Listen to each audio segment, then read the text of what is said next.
Bagaimana sih gambaran HUT dulu gitu? Ada teman-teman yang hebat di sini, ya. Oke, itu untuk Maaf. emosional ya. Dan saya harus meninggalkan SMA 2. Baik. Mohon maaf, saya jadi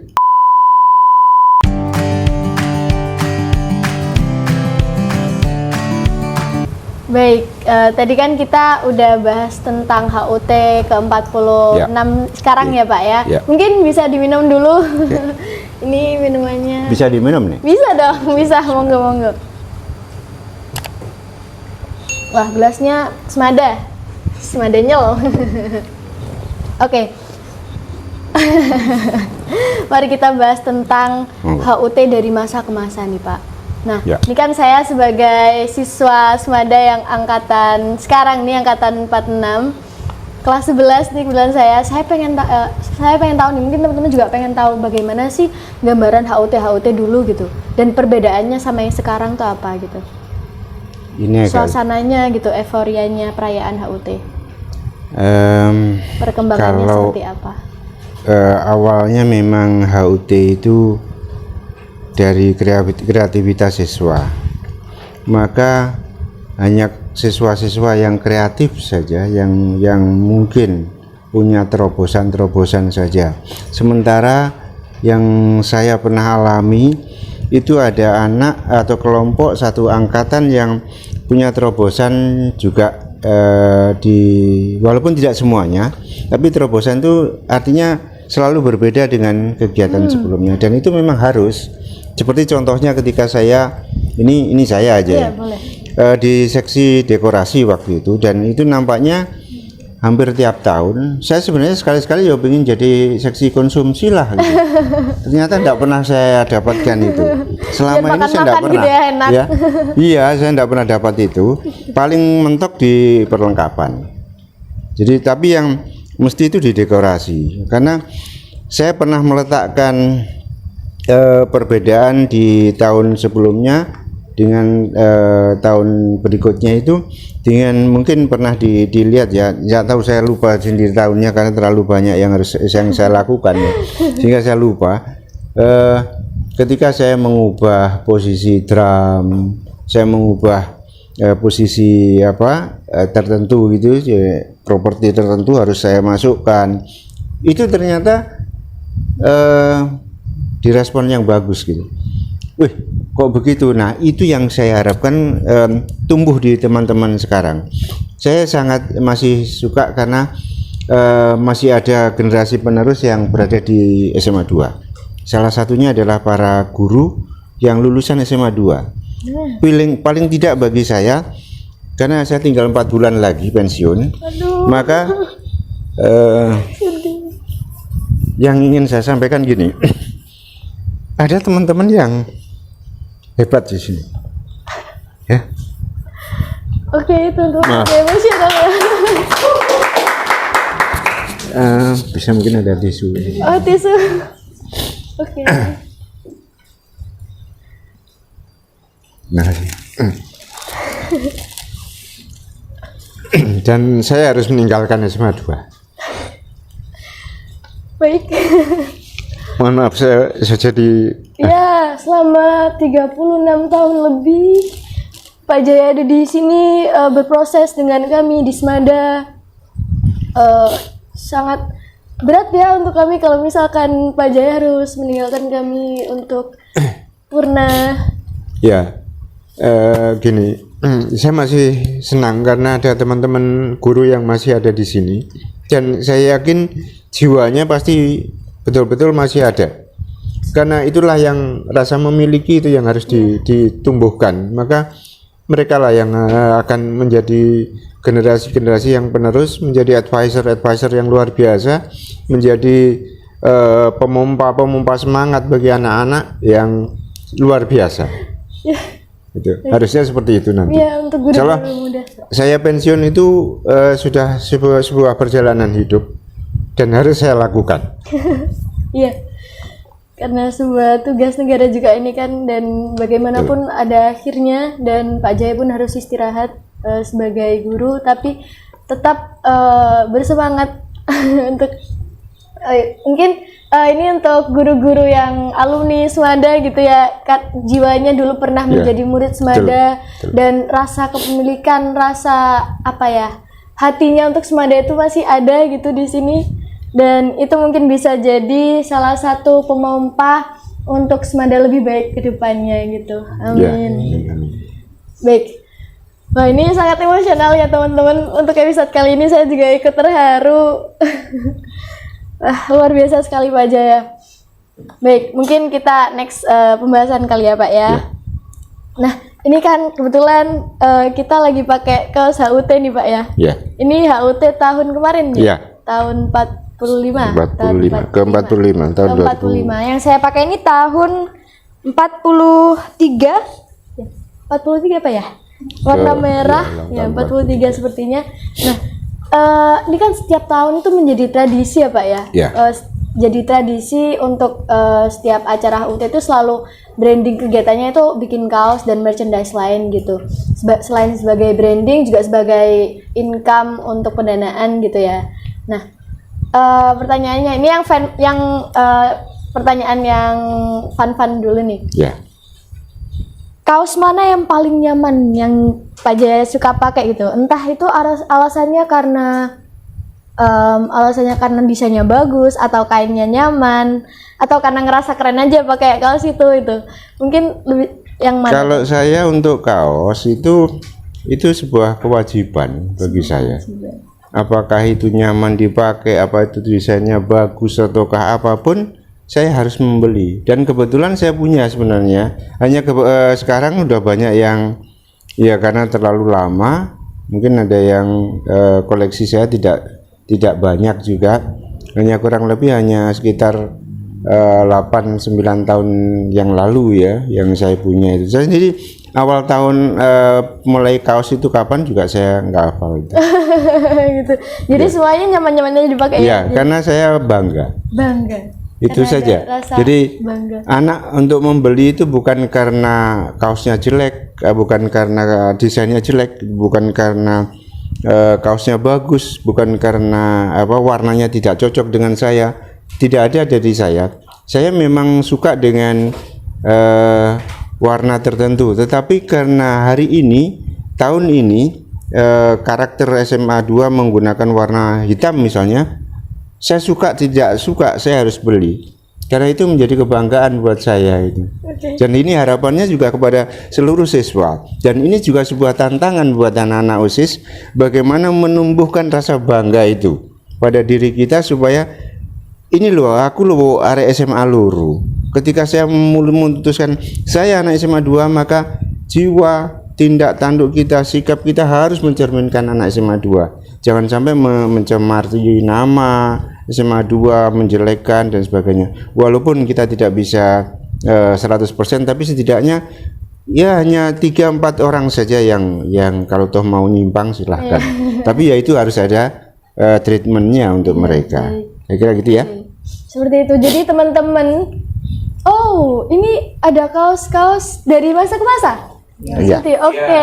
Wah, mungkin kita bisa unboxing ya di sini ya. Mungkin sembari mengenang HUT yang lalu nih Pak. Ini banyak sekali. Wah, luar biasa. Di macam-macam ini. Macam-macam ya warnanya ya. Ini ada 42 nih, 42. Ini sebenarnya dari tahun ke tahun sudah diurutkan tadi. Ini ke 40. Walaupun ini kayak orang jualan kaos ya. Padahal ini ada sejarahnya masing-masing nih, ada punya ceritanya masing-masing. 26 yang mana yang 26? Oh, ini 26. Ini yang 26. Ini yang tertua. Tertua. Wah. Tertua yang dimiliki. Luar biasa. Ini dulu namanya Mahara Dwisada. Mahara Dwisada. Wah. Luar biasa. Wah. Ini banyak ntar sekali, iya nih. Tambah lagi. Kali ini udah sama ya dengan ini. 27. Ini 27. 26, Ini 26, 27. Wah. Wah, luar biasa banyak ya, ntar ketambahan lagi warna hitam untuk tahun ini akan jadi banyak warna ya Pak ya. Dan setiap warna itu ada ceritanya masing-masing pasti ya gitu. Luar biasa sekali. Jadi inilah teman-teman kaos-kaos dari masa ke masa di HUT Semada gitu. Baik. Oke, ini mungkin kita biarin seperti ini atau bagaimana nih Pak? Oke, seperti ini aja. Biar teman-teman bisa tahu ya, bisa lihat gitu ya. Oke. Nanti kalau mau biar dilihat teman-teman. Oh, itu kaosku biar tahu nih. Iya, oh iya ini mungkin komen ya di bawah. Wah, ternyata yang dipegang Pak Jaya itu kaos saya waktu ini gitu. Selalu ada ceritanya masing-masing. Oke, di sini nih kami kan habis buka pertanyaan nih untuk teman-teman di Instagram. Ada beberapa pertanyaan yang masuk yang mungkin Pak Jaya bisa menjawabnya. Oke, langsung aja ya, kita tanyain langsung nih ke Pak Jayanya. HUT keberapa yang paling seru banget menurut Pak Jaya? Mungkin yang paling berkesan nih. Mungkin dari HUT-HUT itu selalu seru ya, tapi yang paling berkesan menurut Pak Jaya itu tahun kapan? 88. 88. Wow.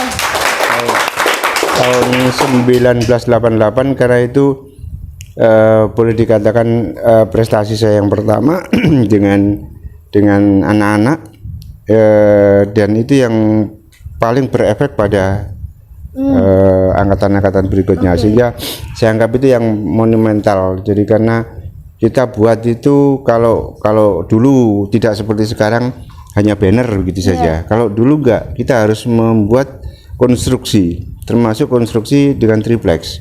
Jumlahnya tidak tanggung-tanggung, jumlahnya 40 triplex kita pakai. Wah. Bayangkan satu triplex ukurannya 1 meter 1,2 kali 2,4 kali 40, berapa lebar itu yang harus kita bentangkan. Dan ya, itu luar biasa, berat sekali sebenarnya pekerjaan itu. Cuman memang mau tidak mau ya, karena itu resiko untuk pengen tampil ya, mau kita harus all out. Oke. Kita harus all out. Bagaimanapun caranya semua dilakukan demi keberlangsungan acara yang luar biasa gitu kan. Oke, itu jadi batu loncatan dari HUT selanjutnya seperti itu ya. Betul. Gitu. Jadi turning point gitu. Oke, berarti kesimpulannya adalah HUT favorit atau HUT paling berkesan menurut Pak Jaya yaitu tahun 1988. Gitu. Wah, mungkin halo tahun 1988 yang mungkin nonton ini masih ingat ya dulu HUT-nya seperti apa gitu. Oke, jangan lupa komen di bawah. Bisa diceritain di mana pengalamannya dulu. Oke, lanjut pertanyaan selanjutnya. Apakah tidak ada undangan bagi alumni untuk ikut peserta dalam pagelaran HUT Semada? Karena ini ya, mungkin alumni Semada ini kan sangat menaruh perhatian lebih nih dari karangan bunga dan juga donasi juga kami terkumpul banyak dari teman-teman dan kakak-kakak, bapak ibu alumni gitu. Kami ucapkan terima kasih. Itu ini ada yang tanya nih, apakah tidak ada undangan bagi alumni untuk ikut serta dalam? Insya Allah itu sebenarnya tergantung dari kepanitiaannya. Jadi kami sarankan memang di momen pas 14 Februari satu, atau momen yang kedua pada saat Fun Bike gitu, hari Jumat itu. Insya Allah sudah ada undangan dan penanggung jawabnya nanti Bu Fenty yang berkait dengan alumni. Itu insya Allah ada. Ada, cuman bagaimana tekniknya nanti sudah insya Allah ada. Saja ya, gitu. Ada. Oke, insya Allah. Mungkin saking excitednya nih ya, alumni kita itu saking cintanya dengan Semada sampai pengen tahu nih gimana sih gitu HUT yang sekarang gitu, saking cintanya dengan Semada. Oke, wah ini menarik nih Pak, pertanyaan terakhir nih. Nah, ini sempat disinggung sepertinya tadi sama Pak Jaya, yaitu tentang bahas stage mapensi rancangan Pak Jaya HUT ke-36. Ada 2 drum di atas kanopi lobi tengah. Ya. Itu jadi legend juga nih, diperbincangkan oleh teman-teman alumni karena itu sangat luar biasa ya. Itu dekorasinya coba dipikir di atas lobi kanopi lobi itu dibuat panggung gitu. Itu bagaimana waktu itu Pak? Ya, saya cuman berpikir mungkin pikiran nakal saya adalah kok ngono-ngono Oke. Kenapa harus begitu saja? Maka saya harus membuat sesuatu yang terobosan. Oke. Panggung yang biasanya kita hadapkan ke timur atau ke barat atau di itu sudah